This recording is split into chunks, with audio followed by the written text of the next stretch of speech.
Dalangin upang tulungan.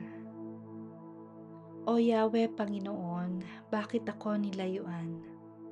Sa panahon ng pagabag, bakit nagtatago ikaw? Inaapi ang mahirap ng palalo't tampalasan. Naway ito ang mahuli sa patibong nilang umang. Ang masamay naghahambog sa buktot na nilalayon. Tinutuya ng masakim, sinusumpa ang Panginoon. Sa kaniyang paghahambog, ganito ang kanyang bulong. Hindi ako papansinin nitong Diyos na huhukom. Ganito ang iniisip sa tuwina niyong buong. Ano man ang gawin niya ay laging kanya ang tagumpay. Yaong hakatulan ng Diyos hindi abot ng isipan. Sa tuwina'y hinahamak, tinutuya ang kaaway. Wika niya sa sarili, lagi akong may tagumpay, ang bagabag sa buhay ko'y di sasapit kailanman. Sinungaling magsalita, lapastangat mapagbanta, at masakit kung mangusap, masama ang kanyang dila. Sa liblib ay nangungubli, nag-aabang at ang nasa'y patayin ang walang salat walang malay na nilikha.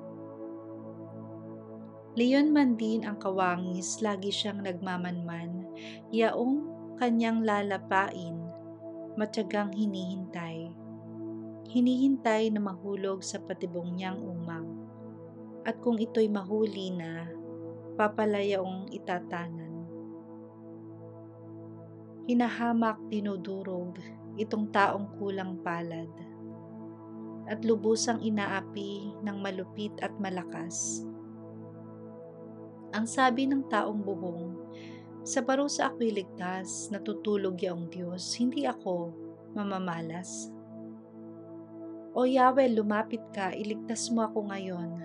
O Diyos, huwag mong lilimutin ang nasadlak sa linggatong. Bakit ka itinatakwil ng masama, Panginoon? Pagkatapos sa sarili, ganito ang ibubulong. Hindi ako magdaranas ng bigat ng kanyang hatol? Kita mo ang nalulungkot, pati na ang nagdurusa.